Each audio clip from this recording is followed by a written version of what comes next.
ગરીબ માણસ અને સાહેબ રૂપિયા વાળાને તો મેલડી મળે, પણ જેથી ગરીબને મેલડી મળે ને તેથી એના નસીબના તાળા ખોલી નાખે. આવી મારી મેલડી છે.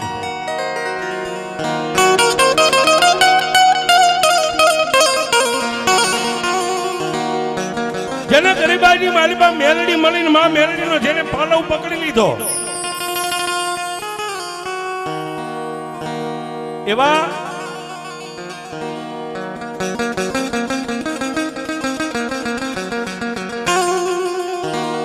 ગામની બજારની મારી પાસે નીકળે તો કોઈ જેને રામ રામ નો કે, કોઈ જેને જય માતાજી નો કે. અને સાહેબ જેથી તમારી મોડી વેળા માઠી વેળા હોય ને ત્યારે કાકા કુટુંબ પરિવારના ભાઈઓ પણ તમને આવકારો ન આપે.